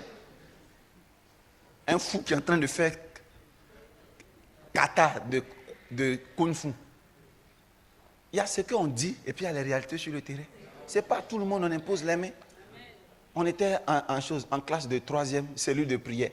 Et il y a une fille qui est tombée sous l'onction. Voilà comment son onction l'a fait. Elle dit, je m'appelle Crocodile. Elle dit, je m'appelle Bamba, un truc comme ça. Elle dit, Crocodile. Elle fait ça. Et puis, mon frère Ézéchiel, lui, il vient, il fait comme ça. Tu vas pas. Tu vas te taire là, sors. Elle a fait ayakba. Il a crié, ma main, elle a coupé mes doigts. Je dis, mes frères, elle dit qu'elle est crocodile. Elle te dit, elle est crocodile. Tu allais mettre tes doigts pourquoi? Et dit, c'est l'os. Non, sérieusement. Sérieusement. Ézéchiel, je te salue au passage si tu vois. Il faut écrire en commentaire. Ça m'a marqué. Elle fait ça. Je suis crocodile. Je suis Bamba. Bamba. Je crois, je me rappelle comme si c'était hier. Je crois que ça doit dire dans leur ethnie crocodile. Elle dit, je suis Bamba. Bamba. Donc nous, on priait à distance. On entoure la sœur comme ça. Reçoit. Lui, il est quitté là-bas. En fait, il rentre dans la salle. Il entend, il dit, oh, attendez là. Il nous pousse. Il dit, tu vas te taire là. Tu entends pour crier.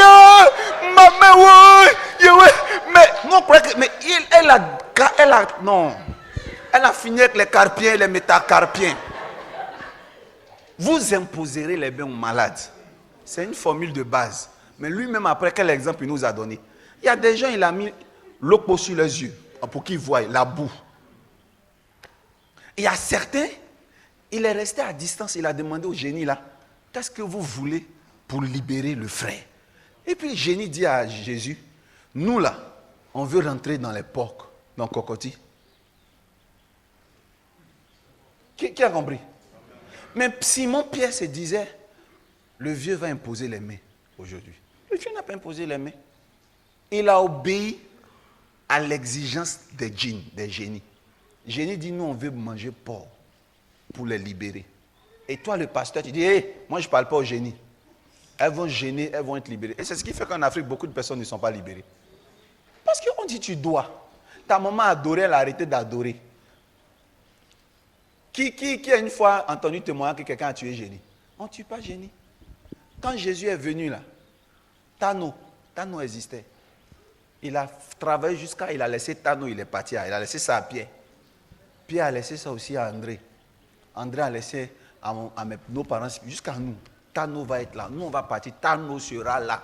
Vous ne pouvez pas tuer Tano. Donc si quelqu'un doit à Tano, qui restitue à Tano ce qu'il lui doit. Souvent c'est comme ça. Et puis parfois Jésus-Christ même paye vos dettes. Mais ce n'est pas par obligation. Et donc ça fait que tu es sous emprise d'un génie qui te fait... Bon bref, ce n'est pas ça mon message. Alors je reviens vous dire que il faut identifier d'abord si on est prophète et puis changer le comportemental ministériel. Vous allez avoir une église d'excellence.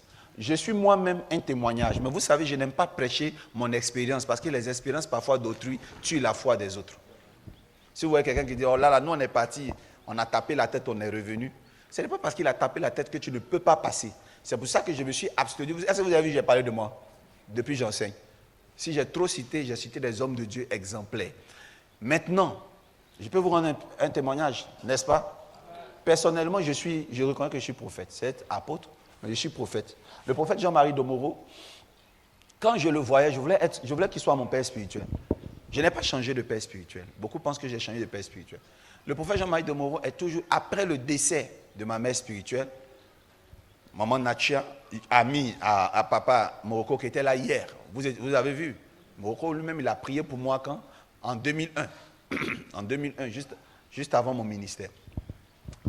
Alors, quand mes parents spirituels, mon père et ma mère spirituelle est décédée, mon père, son mari, qui est éducateur scolaire, lui devait continuer à faire son travail de tous les jours. Et il était retenu à l'église Pentecôte. Nous, on était livrés à nous-mêmes. Et c'est comme ça que j'ai continué l'œuvre de ma mère. Donc, je continue, mais je suis enfant. J'étais l'un des plus jeunes révérends de l'époque. Il y en avait un qui était très jeune, mais il était à Yamsokro qu'on appelait Bitagui Eman. Il faisait partie des plus jeunes révérends parce qu'à l'époque, Bitagui Eman était tout mince, tout petit, puis il se faisait déjà appeler révérend. Qui l'a connu? Voilà, il était à Yamsokro. Il était très jeune. Moi aussi, j'étais très jeune. Qui va venir confier sa vie à un enfant? Donc, moi, en 2002, j'étais pasteur, tout était difficile pour moi. Il me fallait un homme de Dieu. À chaque fois que je partais au veillées de Jean-Marie Domoro pour le rencontrer, il y avait des gens qui me bloquaient. Ouais, on vous fait ça aussi, hein? Mais j'aimais attendre parce que j'ai été très bien formé par Maman Nacha. J'étais formé. Je comprenais que c'est normal qu'il y ait un protocole. Un jour, j'ai tout fait pour l'avoir.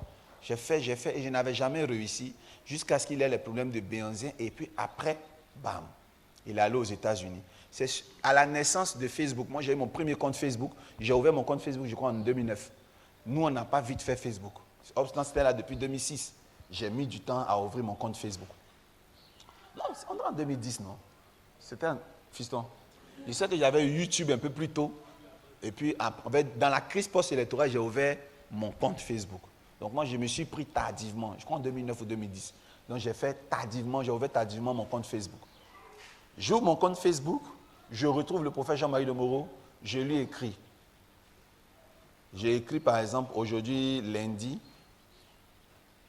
18 avril. La première fois qu'il m'a répondu, il m'a répondu en décembre. Mais ça avait marqué vu, mais il m'a répondu en décembre. Ça va et c'est fini. Hein. Après j'ai écrit lettre. Il m'écrit en juillet de l'année qui suit. Mais quand même, je persévérais, je lui écrivais, je suivais son actualité jusqu'à ce qu'il m'écrive plus régulièrement. Comment il va m'écrire régulièrement? Il était en train de prier Dieu. Et je suppose que quand ils ont du monde, ils ne savent pas trop à qui ils parlent. Et Dieu lui a dit qu'il voyait au Zimbabwe un homme de Dieu du nom de Hubert Angel, au Congo un homme de Dieu de Francis Tatou. Mais il voit en Côte d'Ivoire un nom qui s'élève du nom de Dolski Joresioro. Quand il a fait le poste, j'étais étonné qu'il me classe au milieu d'une perle prophétique très médiatisée. Et puis les semaines qui suivent, je ne vois plus le poste. Il avait supprimé le poste parce que les gens lui ont dit, tu connais cet enfant-là? Tu le connais où? C'est des gens, on ne sait pas qui sont les parents spirituels, on ne maîtrise pas leurs sources. Et jusqu'aujourd'hui, il me le dit, il dit, mais il a regretté. Parce qu'il a dit, il fait un poste sur moi. Il en a fait déjà sur Francis Tatou. Il n'y a pas eu de problème. Mais sur moi, les gens ont commencé à lui écrire, ses amis, non, n'associe pas ton image à ce jeune, n'associe pas. Et donc, c'est ce qui a fait même qu'il s'est intéressé plus à moi. Mais Dolski, qu'est-ce que tu as fait aux gens pour qu'il ait un si grand acharnement? Donc, il a commencé à me suivre de près. Et un jour, mon Dieu est grand. Et je suis allé aux États-Unis. Et je suis fait partie des rares personnes qui ont connu sa zone. J'arrive aux États-Unis, il me reçoit, je suis très content, on a joué à la guitare ensemble, mon fils. Et puis, il va fondre mon cœur. Il va dire, mais je t'ai parlé d'un homme de Dieu, du nom de évêque Mike Steve Jordan. Tu le connais? Je lui ai dit, je crois qu'il a dû faire la guerre des États-Unis une année, mais je ne le connais pas de près. C'est mon frère, je veux que je lui avais donné ton numéro parce qu'il t'a vu de loin, il m'a dit qu'il t'aime bien. Je lui ai donné, je lui ai dit, faut l'appeler, tu ne l'appelles pas. Il me dit que tu ne l'appelles pas, tu n'écris pas. Il faut te connecter à lui. Amen. Je crois plutôt qu'il avait déjà fait la connexion quand on avait commencé à communiquer ici, je n'ai pas fait. Et puis il m'a rappelé cela. Je lui ai dit, il faut te connecter à lui. Maintenant, regardez ce qu'il va me dire dans la suite. Je rectifie. Il m'avait plutôt parlé déjà de lui et il a renouvelé le désir que je me connecte à cet homme. Maintenant, regardez ce qu'il dit. Il me dit, tu sais, nous là, moi je suis prophète. Tu es un voyant. Tu vois déjà. Tu es un excellent prophète. Je prie pour toi, j'ai prié pour toi, je prierai pour toi. Mais tu n'as pas besoin de l'onction prophétique. Parce que tu dois faire des générations bâties. Et tu as besoin de l'onction apostolique. Donc je te suggère de te connecter au prophète, à l'évêque Maïsti Jordan. Vous savez comment j'ai considéré ça? J'ai trouvé que papa ne m'aimait pas. Même pas, il ne veut pas m'ajouter à ses enfants. Et j'ai commencé à être susceptible. Je me suis dit, comme moi je suis un personnage apolémique, il ne veut pas associer vraiment son image à moi. Et comme peut-être que l'évêque est peut-être 3e, 10e dan pour moi au Gabon. Mais pourquoi? Donc j'étais triste et je suis revenu en Côte d'Ivoire triste. Mais un jour, j'ai tout compris. Dieu m'a mis plus à cœur de le faire et j'ai commencé à m'approcher de mon père spirituel, à qui je rends hommage ce matin, l'évêque Maïsti Jordan. Et c'est comme ça, l'évêque Maïsti Jordan m'a fait venir au Gabon. Au Gabon, quand je suis arrivé, pendant un grand programme international où il y avait des hommes de Dieu du Nigeria, il m'a donné le micro pour donner la chance d'exprimer mon don. Et l'évêque Maïsti Jordan n'a pas peur d'associer les prophètes à lui. Il y a un seul homme de Dieu, je ne sais pas s'il y a 2 qui le font en Côte d'Ivoire, un seul homme de Dieu qui accepte d'associer son image et de parrainer des fils, malgré leur réputation. Il s'appelle pasteur, son nom va me revenir. Non. Oh papa, pardonne-moi, ton nom est sorti.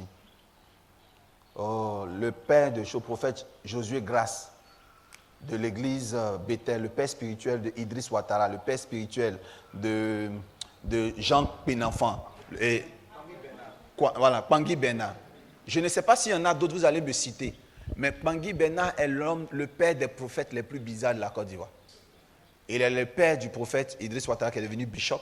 Il est le père de Pangui Bernard et il a mentorisé, c'est-à-dire il a donné sa couverture à Dadi Shekina.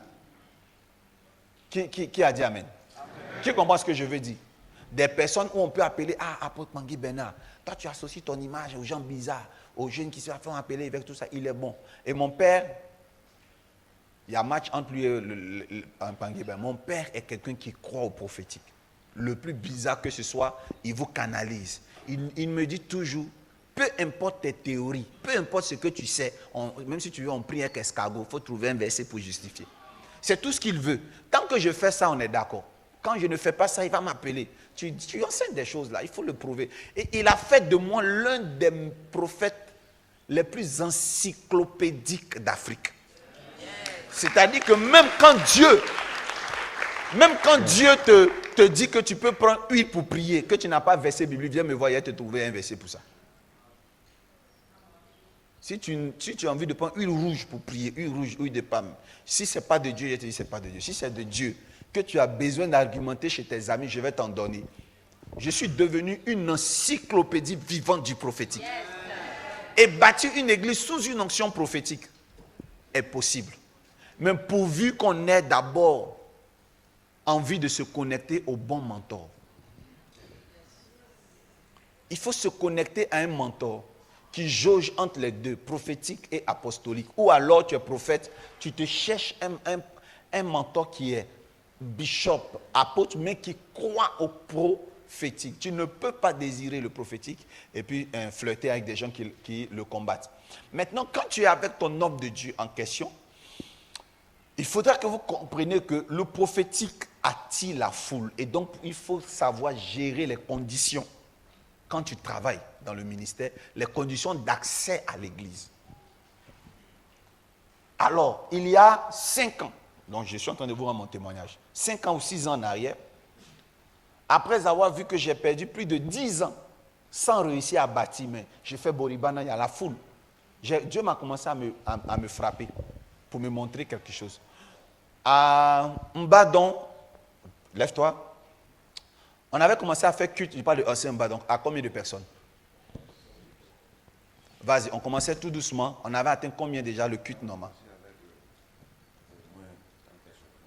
On a commencé à 30 personnes et... Amen. On avait du monde.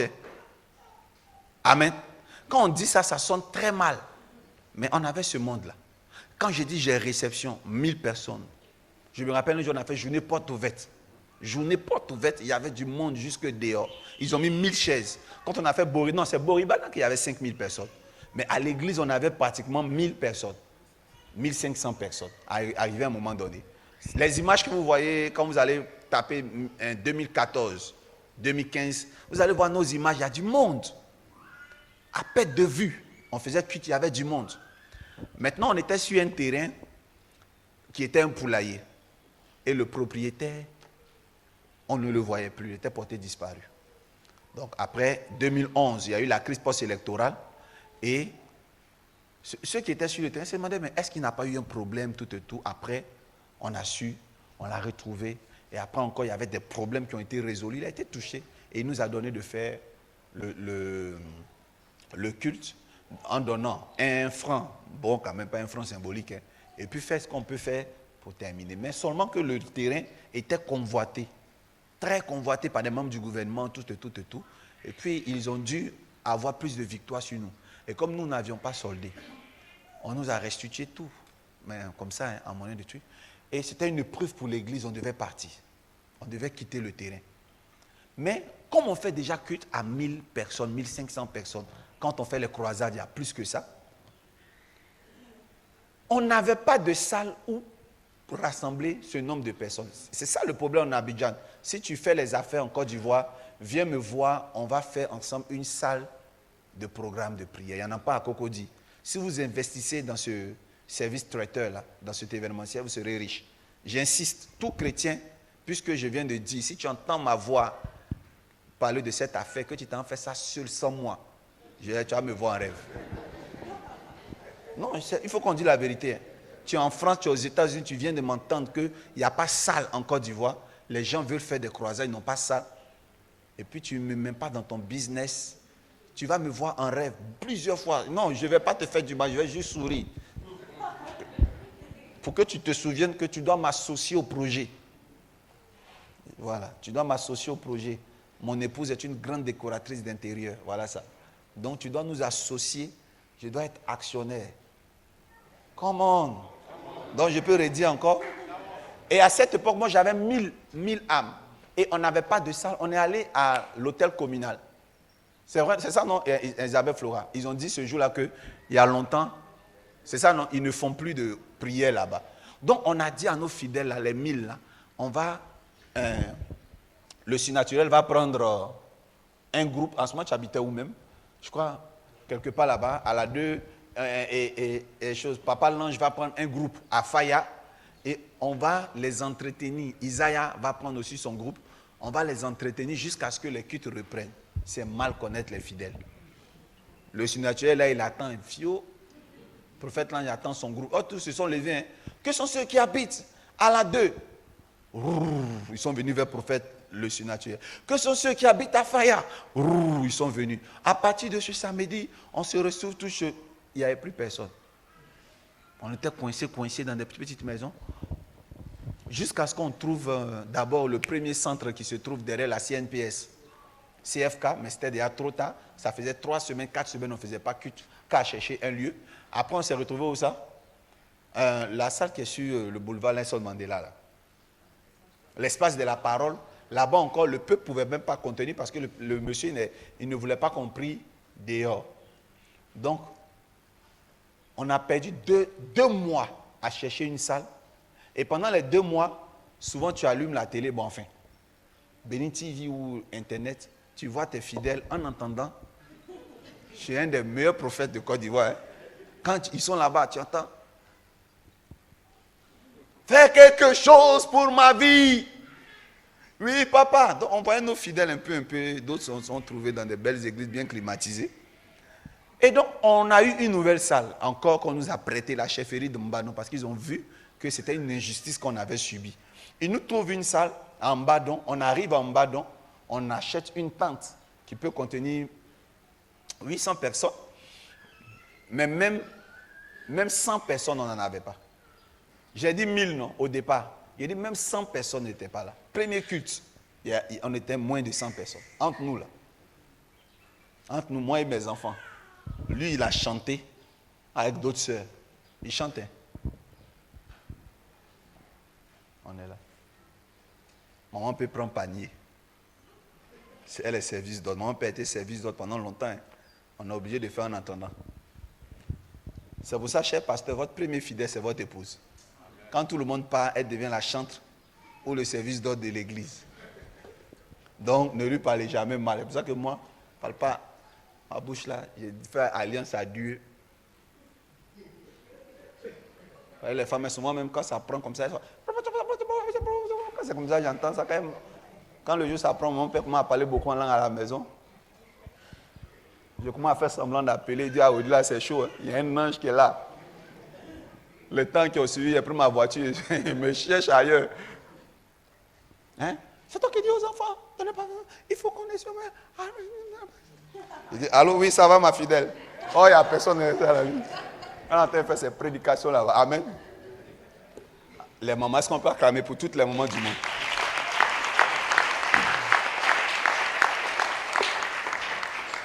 Les mamans sont extraordinaires. Les mamans sont extraordinaires. Maman P est venue me voir un jour. Elle est venue, elle me dit, chérie, est-ce que tu m'autorises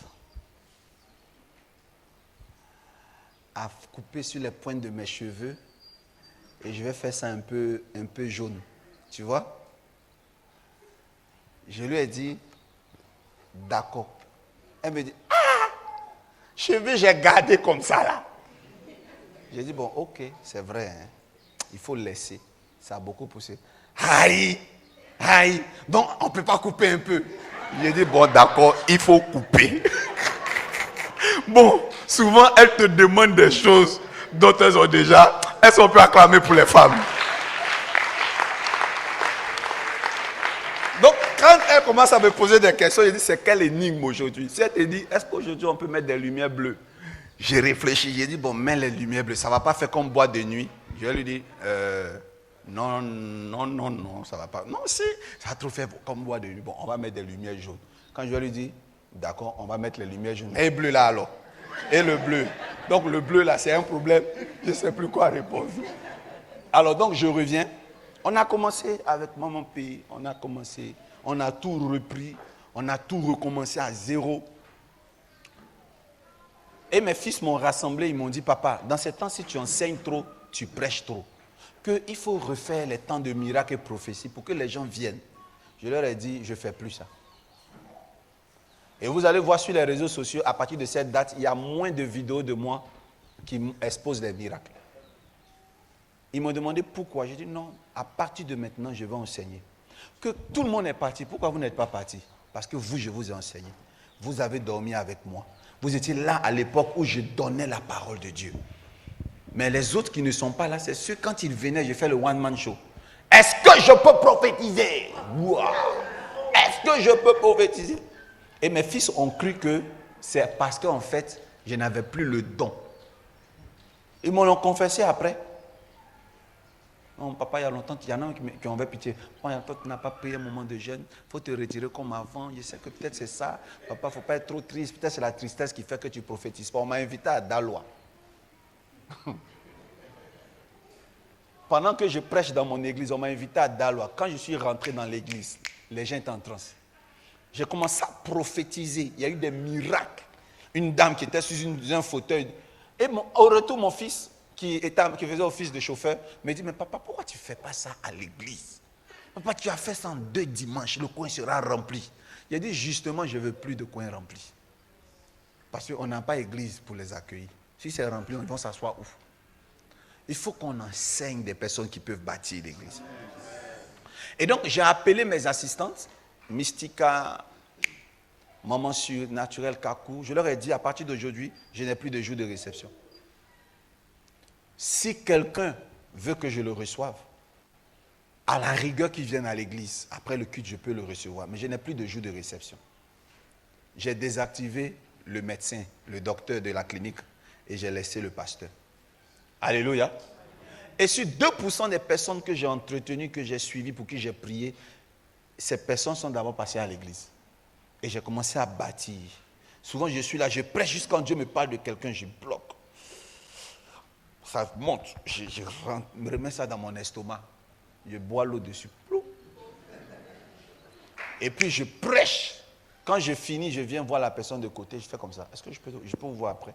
Quand la personne rentre au bureau, mais aucune caméra ne doit prendre ça maintenant. Que ce pourquoi les gens viennent ici, soit parce que je prêche et non parce que Dieu m'utilise. Est-ce que tu peux acclamer le Seigneur? Donc, à partir de ce moment-là, il est quelle heure? Il est quelle heure? D'accord. À partir de ce moment-là, on finit à 30, à partir de ce moment-là, j'ai commencé à cesser d'exposer les miracles. Non, il n'y a pas très longtemps, hein. Ça vaut 5 ans, ou peut-être 6 ans, c'est 6 ans, plus. C'est plus, ah oui, pardon. Donc, je me suis trompé dans les dates. On est en 2022, non? Donc, ça vaut plus de 6 ans que j'ai arrêté de mettre en avant dans l'église les miracles. Le dimanche, je prêche et je parle. Que Dieu vous bénisse. Donc, voilà mon témoignage. On acclame le Seigneur. Homme de Dieu, si vous voulez qu'on respecte votre ministère, apprenez à respecter vous-même le temps. J'ai commencé dans les points pour conclure. Donc, respectez le temps. Les prophètes ne savent pas respecter le temps. Qui est d'accord avec moi pour ça? Quand les prophètes sont sous l'onction, ils peuvent faire partir le culte jusqu'à 17h. Si vous voulez des gens d'une qualité de vie dans votre église, sachez d'abord respecter le temps vous-même. Alléluia. À l'époque, moi, quand je faisais mon entrée, il y a des gens qui ont mes bibles, tout ça, je marche. Les gens se lèvent, on m'acclame. Et j'avais un grand fauteuil rouge. Au fond, grand Louis XIV, quand on va sur la route de la 2, là. J'avais un comme ça. Et je suis assis là-bas, moi seul, petit dans le fauteuil là. Et puis ma femme même, elle est assise quelque part dans la foule ici. Je suis tout petit. Je ne sais pas si vous comprenez un peu. Et dès que le culte finit, c'est vraiment ma gloire première, quoi. C'est-à-dire, j'ai le don, vous n'avez pas. Donc vous devez vous le... Il marche comme ça. Il faisait peur. Vous voyez un peu? Ça, c'est le prophétique. Le prophétique en a besoin. Si le prophète ne fait pas ça, il n'y a pas onction. Il faut qu'on se dise la vérité.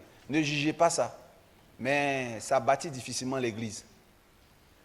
J'ai commencé à comprendre que quand je suis assis seul dans ce fauteuil, quand je reçois un père, c'est difficile. Où il va s'asseoir le père? Donc je suis obligé, je dois céder mon fauteuil. C'est comme ça, il y a des frustrations. Tu reçois un père, toi tu es dans un fauteuil géant, ton père est dans un tabouret. Et c'est ça, c'est bon. Et je me suis dit, bon, par sagesse futuriste, je vais mettre des chaises équilibrées. Quand un père vient, il est honoré. Vous savez, sachant faire le ministère. Que Dieu vous bénisse. Et puis, je suis en train de saluer au passage tout homme de Dieu, vous qui avez de gros fauteuils, ce n'est pas mauvais. Moi-même, j'en ai commandé 2. Maman sait. Ce n'est pas un problème d'avoir de gros fauteuils. Parce qu'on est des leaders, on doit être honoré. Mais je veux dire qu'à un moment donné, le prophétique ne m'a pas permis de me rendre compte que je n'étais pas en train de bâtir l'œuvre de Dieu. Alléluia. Dieu va changer mes méthodes. Première chose, sois beaucoup à l'heure, finis à l'heure. Sauf culte spécial. Une autre chose, symbiose avec les fidèles. Si tu n'as pas le temps en semaine, au moins, il faut les connaître en les dévisageant. Dieu m'a montré en vision de me tenir devant la porte pour accueillir les fidèles. D'être le premier à l'église. Et ça fait que, c'est pour ça que je viens à l'heure. Même si vous êtes venu ne m'avez pas vu, c'est que je suis dans les bureaux. Je viens toujours le premier. Sauf s'il y a eu vraiment une fatigue excessive, quelque chose. Et à partir du moment, depuis là-bas, depuis plusieurs années, je me tiens toujours devant l'église pour accueillir les fidèles. Je les dévisage, je les connais. Et comme je suis voyant, c'est à la porte là, je vous scanne. Ce n'est pas ailleurs. Hein. Quand vous passez là, je vois tous vos problèmes. Ceux qui viennent avec Dieu, ceux qui viennent avec des petits génies. Souvent quand ils rentrent seuls, les génies restent dehors, ils m'ont vu. On souffre, on a souvent des petits, vous ne voyez pas? Vous n'avez pas remarqué, souvent les mercredis, votre mine est serrée. Vendredi, vous êtes content. Souvent, c'est les trucs là qui font ça. Ça ne rentre pas à l'église, hein, ça là. On filtre. Et puis, ça m'a permis de symbioser avec le peuple de Dieu. Autre chose, c'est réussir à rendre visite. Ça, je n'arrivais pas à le faire avant. Le prophétique fait que l'homme ne sort pas. Maintenant, j'ai réussi à sortir. Le prophétique fait qu'on n'arrive pas à décrocher à appeler. Maintenant, j'arrive à décrocher à appeler. C'est toujours un combat, mais je le fais.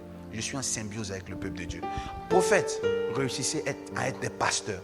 Du moment où vous avez l'intention de bâtir une église, vous devez avoir un comportement. Je reviens, surtout l'heure, prophète. Vous serez meilleur que tout autre prophète sur terre si vous arrivez à respecter non seulement l'heure, mais la parole. La parole donnée. C'est important. Donc, le respect de l'heure, c'est important. Respecter leur groupe musical, c'est à quelle heure ils interviennent. Et ça te permet de bâtir une église d'excellence. Il y a une chose, ça passe anodin, c'est insignifiant, mais c'est important. Prophète, n'aimez pas qu'on chante seulement que vos chansons dans l'église. Parce que l'onction prophétique est comme combien? C'est tant que ce n'est pas tes chansons que tu aimes, ça ne passe pas à l'église. Il fut un temps dans mon église, pendant des années, on chantait que des chansons de l'église. Donc quand les gens viennent, ils ne sont pas tout le temps connectés. Parce que quand un chant est nouveau, on ne se connecte pas. Dieu m'a dit de retravailler le groupe musical. Par exemple, un prophète, s'il est bêté, tous les chants seront bêtés à l'église. Il va bêtiser l'église. S'il est baoulé, mais il ne va même pas, toutes les chants ce sera. Moïse, Blaé, Wakana. Tant qu'on ne chante pas ça, il ne sent pas l'onction. Moïse, Blaé, Wakana. Moïse. Jésus, Fanganou Malé à Lolobie. Jésus, Fanganou Malé à Lolomi. Davidie, Okuni Goliati, on n'y pas floco. Davidie, Okuni Goliati, on n'y pas floco. Floco, on n'y pas floco, on n'y pas floco, on n'y pas floco. Pas Goliati, Tolio, Goliati, Tolia. Goliati, Sony. Goliati, Sony. Et puis après, on entend un coup, Goliati. Et puis il est mort. Hein? Mais Dieu m'a dit, il faut pluraliser le ministère. Et donc, quand on vient dans le ministère, au niveau du groupe musical, il y a de tout. Il y a du gospel pur. Il y a des chansons qui datent de Mathusalem. Et ça, tout le monde se retrouve. Tout le monde peut se connecter parce que Dieu demande de chanter des cantiques nouveaux, mais aussi des cantiques variés. Prophète, soyez. Je connais les prophètes, donc je chante un parler aux prophètes. Soyez à l'heure, finissez à l'heure. Un worship international, c'est important. Come on.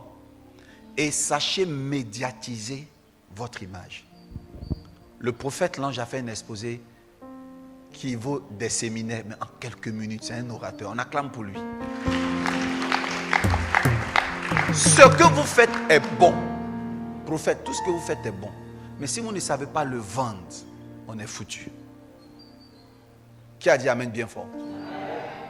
Tout ce que vous faites est bon, mais si vous ne savez pas le vendre, on est foutu. Vous savez, à notre régie, lorsque je prophétise sur quelqu'un, son visage ne doit pas passer dans les vidéos. Tous les visages qui passent sont des visages qui nous ont autorisés, qu'on les exploite pour gagner plus d'âmes à Jésus. Amen. Plus d'âmes à Jésus. C'est-à-dire que quand les gens y viennent, il faut que les miracles qui se passent en privé. Parce que personne n'aime être exposé. Alléluia. Et donc, travailler sur la communication. Par la communication. L'image de l'église. Et aussi la beauté de l'église. Aménager l'église. Parce que chez vous, vos maisons sont parfois plus belles que la maison de Dieu. C'est de l'injustice. Voilà comment on peut bâtir une église d'excellence sous les feux du projecteur du prophétique. On acclame le Seigneur.